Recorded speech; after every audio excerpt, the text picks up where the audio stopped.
Welcome the anointed ones. When blood turns into your prosecutor, you don't just fight a case, you fight an entire legacy of betrayal. Chosen ones, let me tell you something chilling but undeniable. Nearly 70% of wrongful convictions in courtrooms involve false testimony. And many times it doesn't come from strangers, but from people close enough to know your every weakness. Now imagine this. The very people who share your DNA, the ones who should defend you to the end, sitting in court as paid actors, spitting rehearsed lies against you. Not because truth was missing, but because money changed hands. This isn't just a story of legal warfare, it's a story of bloodline treachery. Your own family didn't just stab you in the back. They signed the receipt, handed it to the court, and smiled while watching the knife twist. And here's the twist that even they didn't expect. Police aren't blind. They've seen too many liars try to play Shakespeare on the witness stand. They know when a testimony is bought and paid for. What makes it darkly humorous is this. Your family thought they were the directors of this grand courtroom drama. But the performance was so overacted, so poorly scripted, that even the janitor in the courthouse could tell it was fake. Imagine selling your soul only to forget the lines when the spotlight hits. So now the stage has flipped. The ones who plotted your downfall are the ones under the harsh light of exposure. And the suspense isn't whether you'll survive this, it's how fast their own lies will drag them into the pit they dug for you. Stay with me, because this isn't just another courtroom story.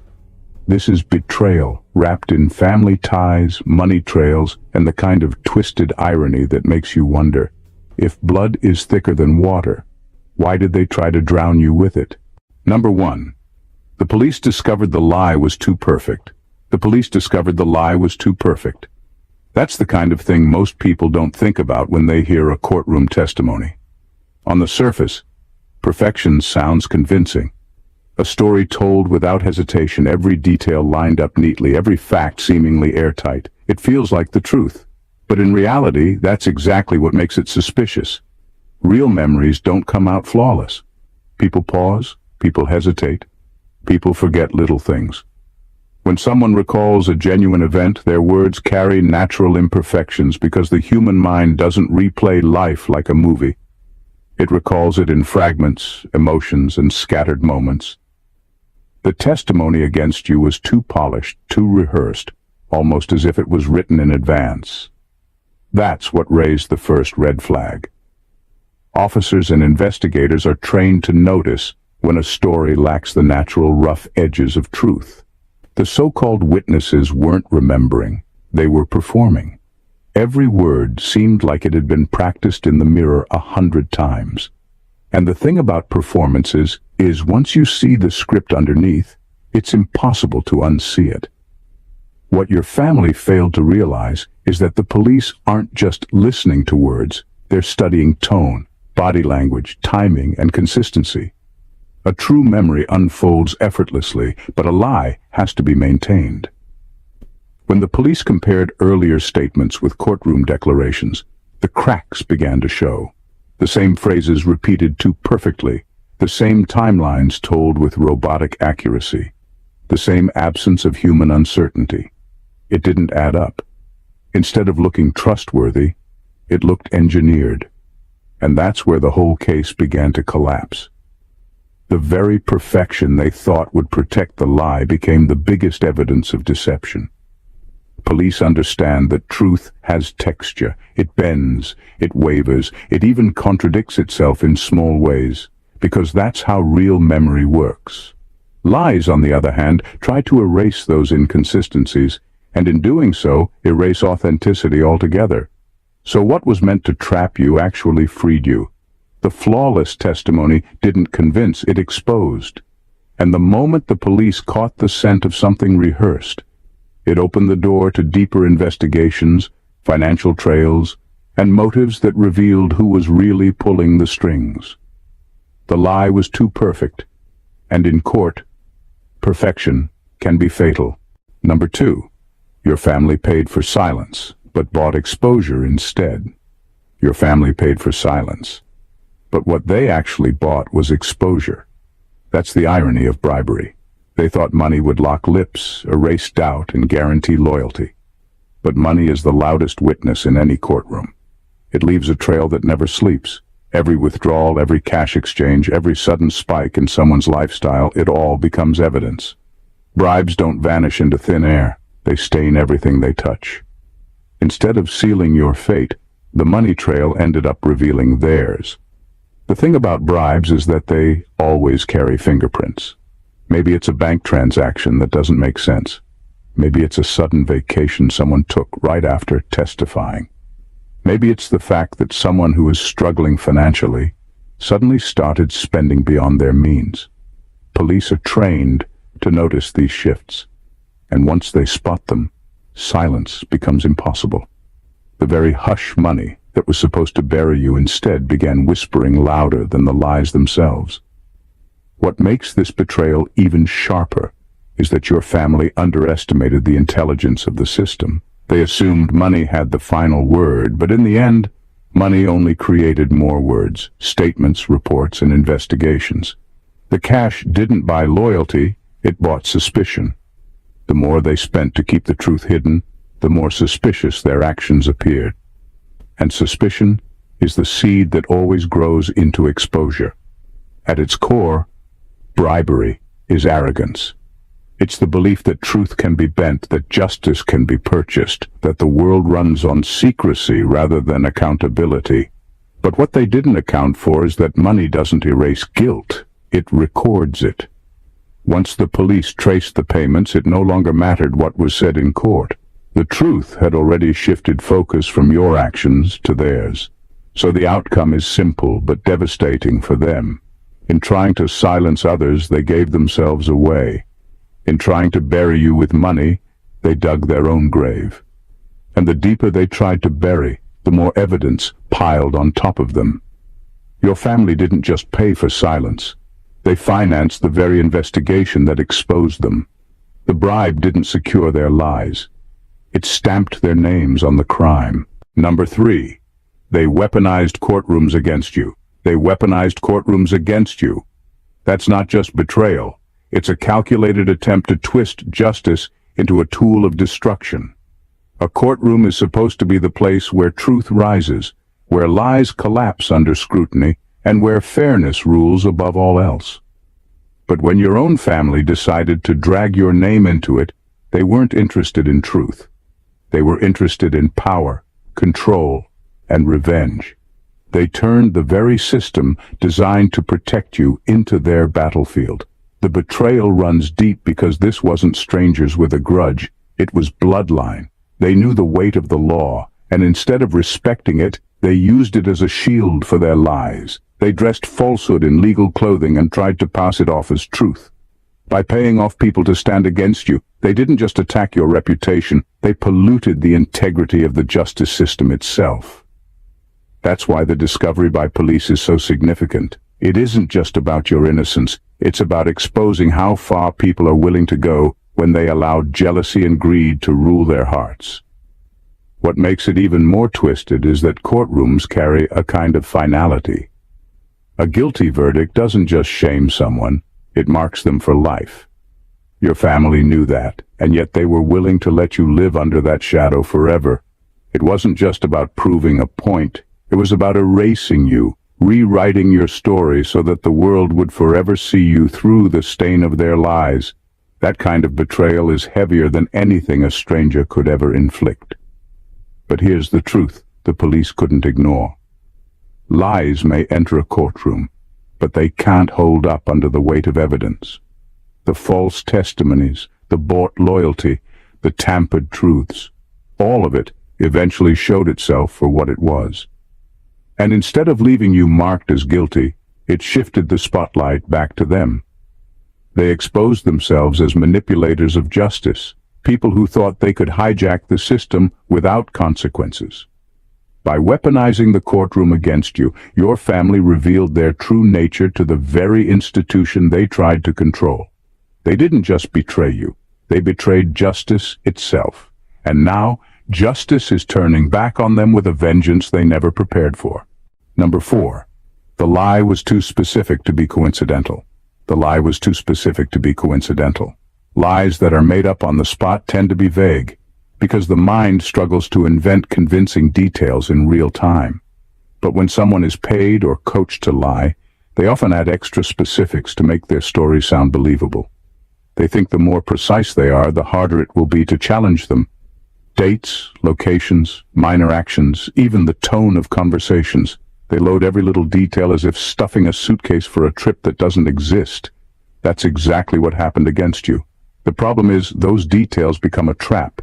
Each added element increases the chance of contradiction or exposure. A fabricated story can survive if it stays general. But the moment someone starts giving specifics, every tiny piece of the puzzle can be checked against reality. Police noticed this immediately. The timelines were too neat, the events too orderly, and the descriptions too rehearsed. Every specific they offered was like a thread waiting to be pulled, and pulling one thread starts to unravel the whole fabric of a lie.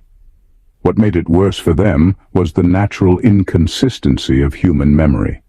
Real people forget things, mix up times, misremember words. Lies that are overspecified, however, cannot flex with reality. When the investigators cross-referenced details, contradictions appeared like cracks in a wall.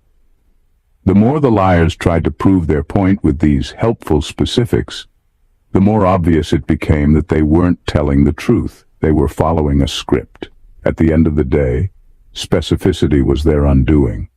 Their attempt to make the lie stronger ended up making it weaker, because truth can bend and flow, but lies, especially over-detailed lies, snap under scrutiny.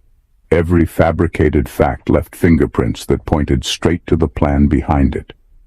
What was meant to be a convincing story turned into undeniable evidence of orchestration, revealing not just the lie, but the deliberate effort to frame you. The more they insisted on the details, the more the police could see that someone had carefully scripted this against you. The lie's precision exposed its artificial nature, and in doing so, set the stage for your vindication. Number 5. Blood became your accuser. Blood became your accuser. Betrayal by strangers is painful, but betrayal by your own family hits differently. It cuts deeper than anyone else could. Your family isn't just supposed to protect you. They are the ones who carry your history, your memories, your name. When the very people meant to defend you turn into your prosecutors, it shakes everything you believed about loyalty and trust. The pain isn't just emotional, it's structural. Your foundation, the people who should have been your shield, became the weapon pointed at you. The police didn't just uncover false statements, they uncovered a web of treachery running through the people closest to you.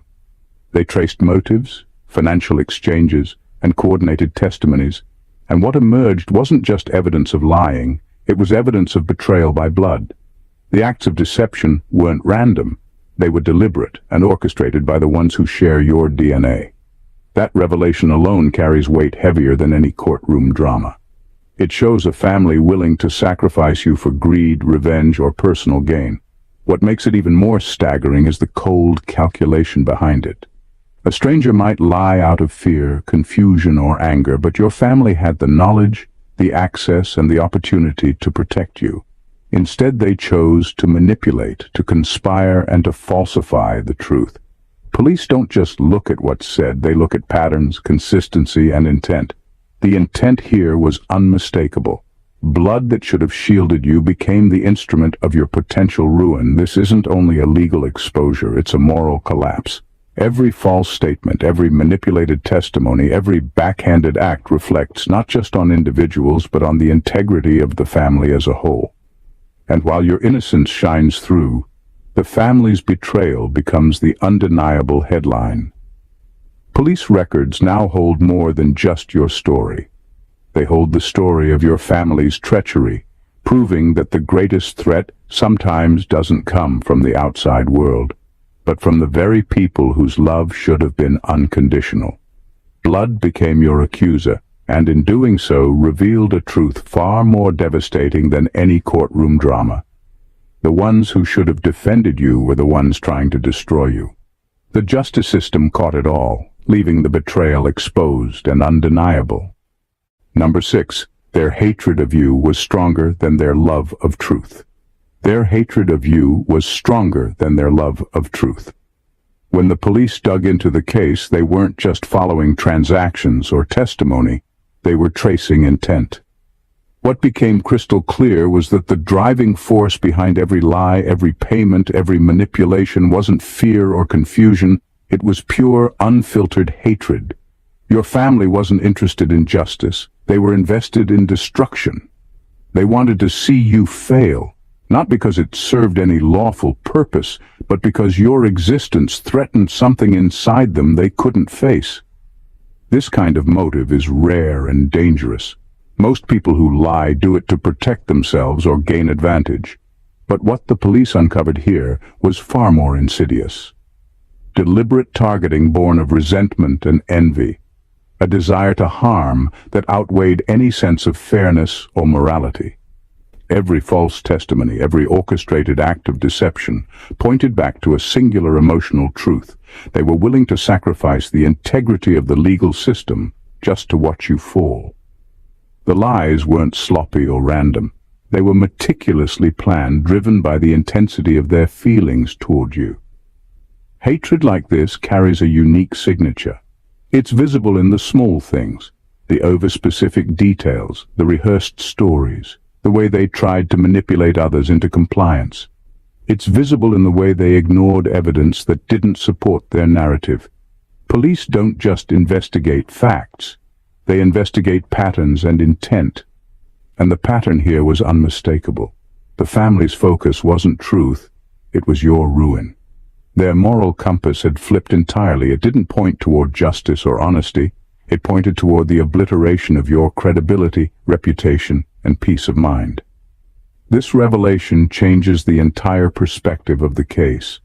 The money trail was significant, but motive explains why the money was spent at all. Hate fueled every action, and hate can't be bought or hidden. It corrodes relationships, clouds judgment, and makes calculated cruelty possible. Police saw that, and in doing so, they understood something most people never do. The deepest betrayals come from those who feel they have the most to gain from your absence. Their hatred of you became the engine of deception, the hidden force behind every lie, and the reason this case exposed not just false testimony, but the darkest corners of human emotion. Justice wasn't just investigating lies. They were investigating the lengths people will go when hatred outweighs truth. Number 7. Lies are easy to tell but hard to maintain. Lies are easy to tell but hard to maintain. In the heat of a courtroom, every statement is under a microscope. What might work as a casual lie in conversation falls apart when repeated under pressure, scrutinized by trained eyes and ears. The people who testified against you weren't just lying once. They had to repeat their story multiple times, often in slightly different forms, and that's where the cracks began to appear. Consistency is the soul of credibility, and theirs had none. Every retelling created new contradictions, little fractures that grew into glaring gaps. Police didn't just listen to the words, they dissected them. They compared earlier statements to later ones, text messages to bank records, casual remarks to courtroom testimony. Every misaligned detail, every hesitation, every attempt to cover a mistake with another story became evidence that the narrative wasn't natural, wasn't truthful. Lies demand effort and memory. They require a kind of constant vigilance that most people can't sustain, especially under pressure. The more they tried to stay consistent, the more obvious it became that the story was constructed, rehearsed, and ultimately fake. Even small inconsistencies become significant when someone is being watched closely. Dates get swapped, minor actions are exaggerated or omitted, tone and emphasis shift, all without the liar even realizing it. Police notice these things because truth has a rhythm, a natural ebb and flow, while lies are stiff, calculated, and repetitive. They might be rehearsed to the point of perfection on paper, but in execution, human imperfection betrays the intent behind them. The inconsistencies didn't just show that the story was false. They showed that someone had a hidden agenda, a motive they were desperate to conceal. What the liars failed to understand is that every time they repeated their story, they strengthened the case against themselves. The courtroom became a mirror reflecting the dishonesty back at them.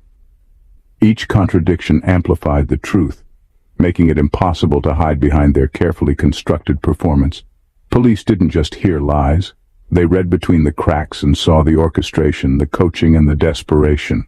Lies might be easy to tell once, but sustaining them under scrutiny is impossible, and that impossibility became your liberation.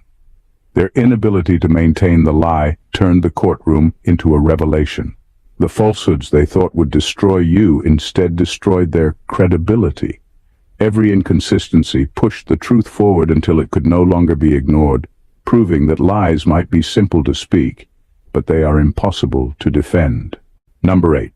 You weren't just on trial. Your bloodline was. You weren't just on trial. Your bloodline was.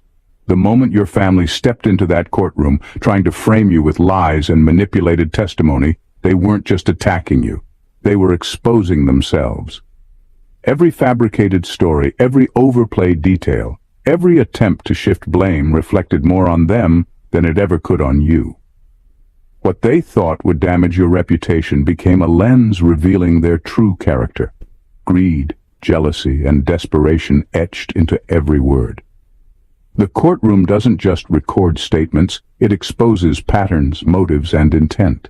Police and investigators pick up on these subtleties, and your family's actions created a trail that could not be ignored. In trying to make you appear guilty, they displayed the lengths they were willing to go, the corners they were willing to cut, and the deception they embraced. Every lie became a confession of moral compromise. Every manipulated witness a testament to their willingness to betray blood for personal gain.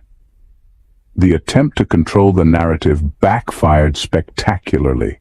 In trying to turn the law against you, they turned the law into a mirror reflecting their own corruption. Their reputations, their integrity, and the values they claimed to hold up in private became visible to everyone watching. The courtroom, meant to judge facts, ended up judging character. And it wasn't your character under the microscope. What makes this so extraordinary is the depth of exposure. Your family didn't just fail to convince, they inadvertently provided a complete X-ray of their intentions. Police didn't just see a lie, they saw coordination, planning, and motive, all pointing back to people who were supposed to stand for you, not against you. Every action, every payment, every coach testimony became a piece of evidence not just of the conspiracy, but of the moral bankruptcy behind it. In the end, your trial became more than a fight for innocence. It became a revelation of bloodline, showing that the people who should have defended you were the ones willing to compromise themselves to destroy you. The courtroom became their own exposure chamber, turning their effort to ruin you into a testament of their corruption. Your family's attempt to frame you revealed more than your innocence. It revealed the truth about them, louder than any argument or evidence ever could. Number 9. Police saw patterns they couldn't ignore. Police saw patterns they couldn't ignore. The lies weren't isolated incidents, they formed a rhythm, a repetition that revealed intention.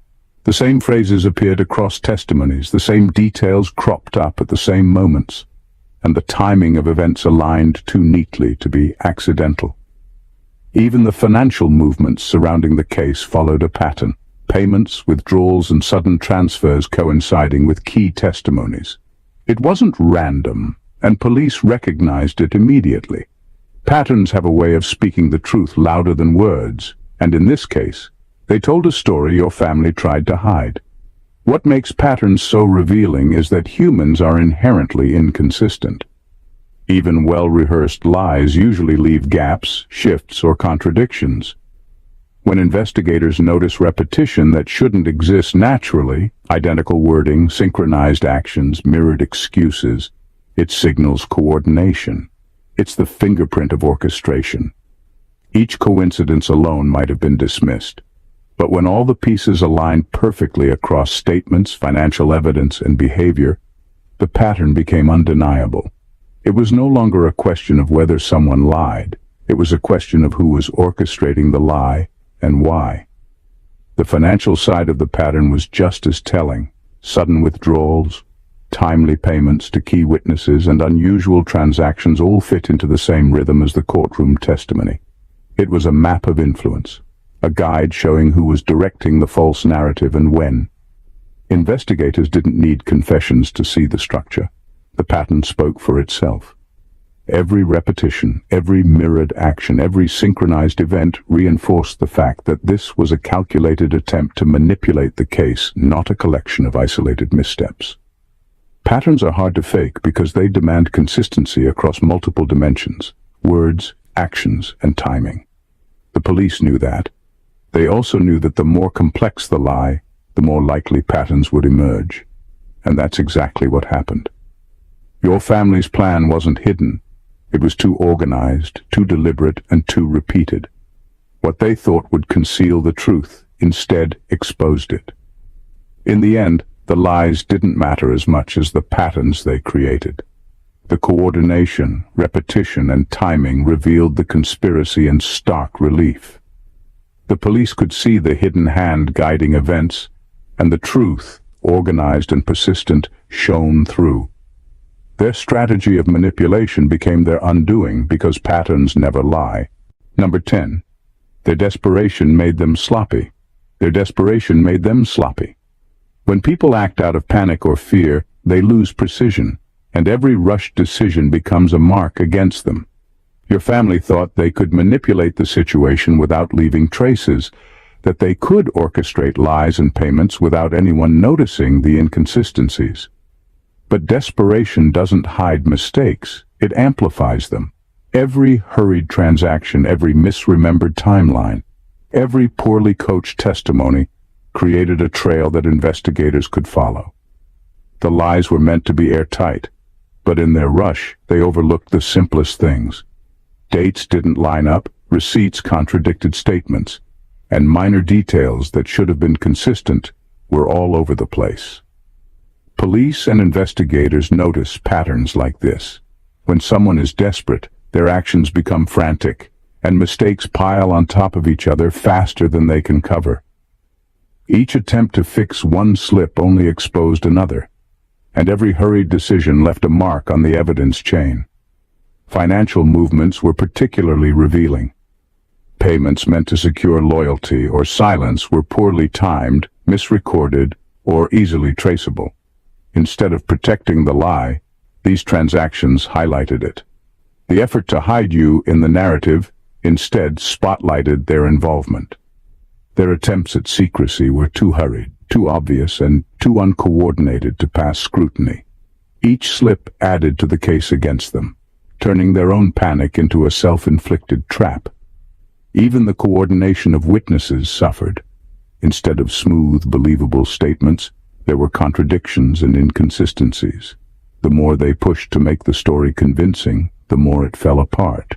The courtroom became a mirror reflecting their mistakes, and police could see the desperation behind every overplayed line and every poorly rehearsed detail. What was meant to control the narrative instead exposed it. In trying to bury you, they ended up burying themselves. Desperation turned calculated actions into reckless ones. The plan that should have been invisible became impossible to hide. Every error, every contradiction, every poorly executed attempt to manipulate events worked against them. Their sloppiness, fueled by fear and hatred, became the very evidence that confirmed the conspiracy. What they thought was clever strategy was in reality the blueprint of their exposure. Number 11. The law became an unintended witness. The law became an unintended witness. Your family tried to weaponize the courtroom, to turn every rule, procedure, and testimony against you. They believed that by bending the system to their will, they could create a narrative that destroyed your credibility and painted you guilty. But the law is impartial, and in trying to manipulate it, they ended up feeding it the very evidence that exposed their crimes. Every false statement they made didn't just fail to stick, it became perjury, a legal mark that could never be erased. Every payment, every attempt to bribe or sway testimony left a trail that investigators could follow with precision. The courtroom, which they hoped would be their stage for orchestrated lies, became the stage for their own downfall. Rules designed to ensure fairness became tools that revealed their deception. Witnesses they thought they controlled slipped under scrutiny, and their statements, when compared to bank records and other evidence, contradicted each other. What was meant to frame you, instead, framed them. Their own actions, once examined through the lens of law and procedure, became the proof that a conspiracy existed. This is the irony of trying to misuse the legal system. The law isn't passive. It demands documentation, consistency, and accountability. And when someone breaks those rules, intentionally or not, the system doesn't just notice, it records it. Police saw a network of coordination, of payments and testimonies designed to create a false narrative, and every violation became a new piece of evidence. In their efforts to manipulate justice, your family handed it all over. The more they tried to control the outcome, the more the law revealed. Each lie, each financial maneuver, each attempt to pressure a witness became a building block in the case against them. The courtroom that was meant to crush you became their own execution ground. Their strategy of deception was meticulously documented in a system designed to preserve truth, and in that preservation, their exposure was guaranteed. In the end, the law itself became a witness to their greed, hatred, and betrayal. It recorded their every misstep, their every fabrication, and turned what should have been your trial into a clear reflection of their guilt. By trying to use it against you, they ensured that the law would stand not for them, but for the truth, leaving their attempts to destroy you as the very evidence that confirmed their corruption. Number 12. Police aren't just looking at lies, they're looking at motives. Police aren't just looking at lies, they're looking at motives. In this case, the focus shifted from your innocence to the reasons behind your family's actions. It wasn't enough to identify that false statements were made or that payments were exchanged. Investigators needed to understand why people so close to you would go to such lengths to frame you. Motive carries weight far beyond facts or evidence because it reveals intent, and intent shows the heart behind the crime. What the police uncovered wasn't just deception. It was a deliberate, calculated attempt to destroy someone who should have been protected by the very people claiming to care for them.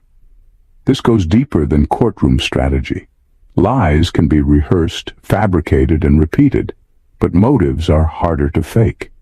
Investigators started piecing together patterns of behavior, financial decisions, and personal interactions that pointed to an overwhelming desire to harm you.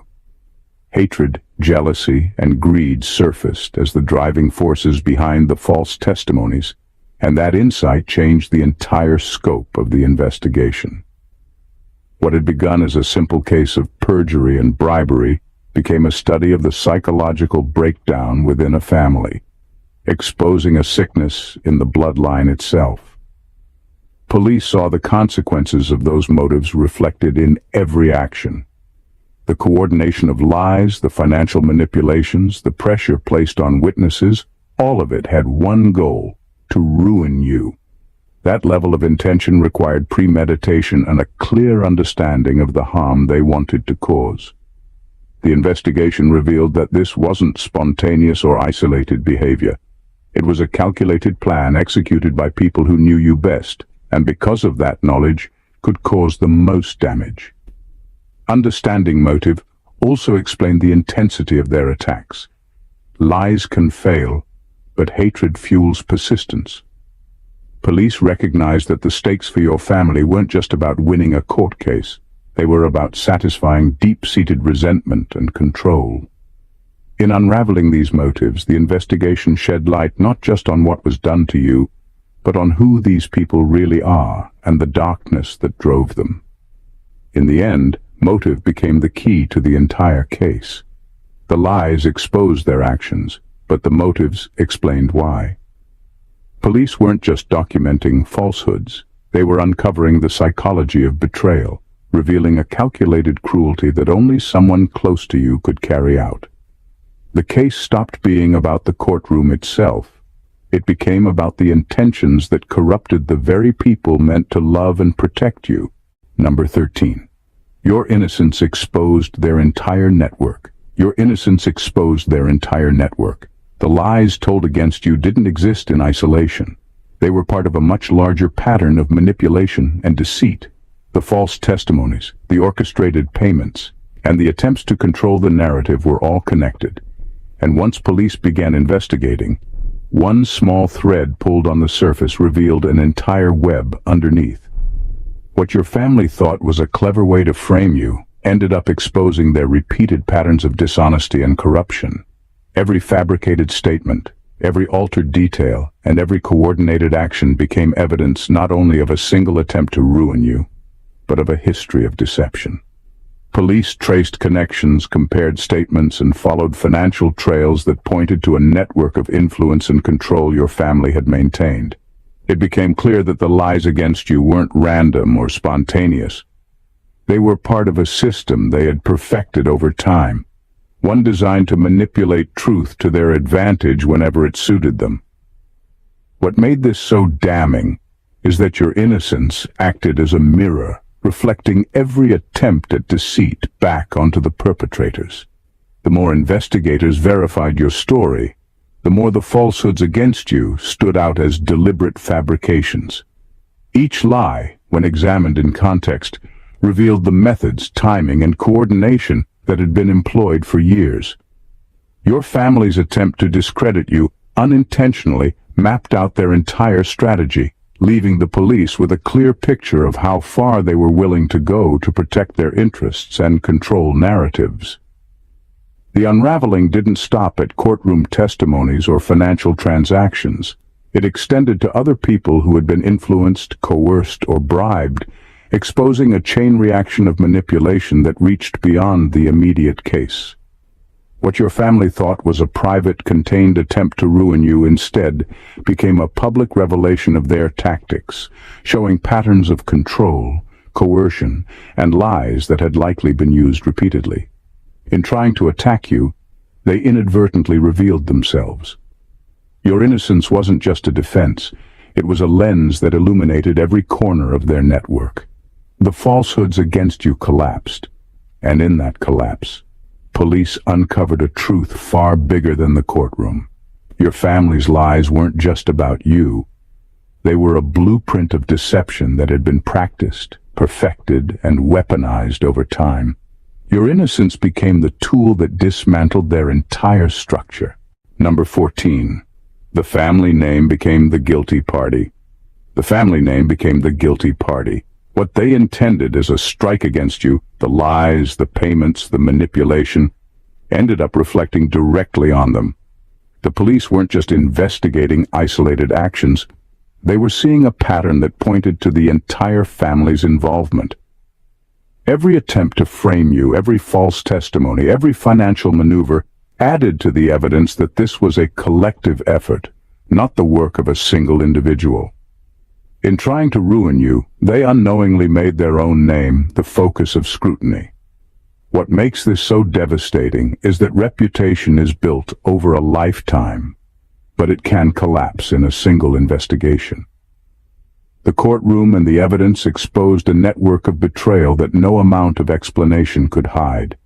Their name, once a marker of familial authority and trust, became associated with deceit, corruption, and moral compromise. In their effort to obscure your innocence, they illuminated their own guilt. The narrative flipped completely. They thought they were the predators, but under the law and investigation, they became the accused. This exposure wasn't symbolic, it was concrete. Every false statement, every bribe, every orchestrated move left a trace that investigators could follow. The police could see coordination, premeditation, and intent that implicated more than one family member. It wasn't a matter of who acted alone. It was about a collective conspiracy that had tried to bend truth for personal gain. In that sense, the family name itself became the entity under judgment. Their shared actions tied them together, and the law treated them as a unit of accountability, not just isolated actors. The irony is profound. In their attempt to tarnish your name and destroy your credibility, they instead handed over their own. What was meant to be your downfall became the permanent record of their betrayal. Their reputation, carefully maintained for years, was now inseparable from the crimes they tried to commit against you. The truth of their coordinated actions will follow the family name far longer than the lies they hoped would disappear. In the end, the law and the investigation transformed the target. They aimed at you, but the consequences fell squarely on them. The family name, once a shield, became the symbol of guilt, proving that collective betrayal carries consequences that no lie, no manipulation, and no attempt at control can escape. What they tried to destroy, the truth, your credibility, ended up destroying their own legacy instead. The story of your trial is far more than a legal battle. It's a revelation of truth, betrayal, and the limits of human deception. Every lie told against you, every payment made, every false testimony has been exposed not just for what it was, but for what it revealed about the people behind it. Your innocence didn't just survive the courtroom. It became the lens that illuminated greed, hatred, and desperation in your own bloodline. The police saw patterns, traced motives, and uncovered a network of deception that your family thought was invisible. In their attempt to destroy you, they revealed themselves, their actions creating the very evidence that confirmed their betrayal. Your family's attempts to weaponize the law, manipulate witnesses, and conceal their actions failed spectacularly. Lies that were too perfect, too specific, and too rehearsed crumbled under scrutiny. Desperation turned precision into sloppiness, and every effort to control the narrative only strengthened the case for truth. What was meant to stain your reputation became the undoing of theirs. The courtroom didn't just clear your name, it became a mirror showing the depth of their corruption, the sickness of intent, and the dangerous power of hatred when it outweighs truth. This isn't just a story about victory in court, it's a story about the resilience of truth and the power of exposure. Your innocence became the key that unraveled the network built to frame you, proving that no amount of manipulation, bribery, or bloodline betrayal can withstand scrutiny. The very people who thought they were orchestrating your downfall ended up orchestrating their own exposure, leaving their reputation in ruins and their actions documented for the world to see. In the end, the truth didn't just prevail, it demanded recognition, holding everyone accountable and leaving no room for manipulation or cover-up. What was intended as your defeat became the undeniable revelation of your family's corruption, proving once and for all that deception may be easy to tell, but impossible to hide. The lesson is clear. Lies can threaten, hatred can push, but truth, when relentless, will always rise, expose, and prevail. Your story stands as proof that no matter how calculated the betrayal, no matter how sophisticated the plan, the light of truth will shine, and those who try to bury it will ultimately be the ones exposed. If this story blew your mind and gave you chills, don't keep it to yourself. Hit that subscribe button to stay connected to the truth no one else dares to reveal. Smash the like button if you feel the weight of what just unfolded. Drop your thoughts and reactions in the comments. We want to hear your perspective, and share this video with anyone who needs to see how lies crumble under truth. Join the community that refuses to be fooled and stays vigilant, because the truth deserves to be seen, heard, and shared. God bless you.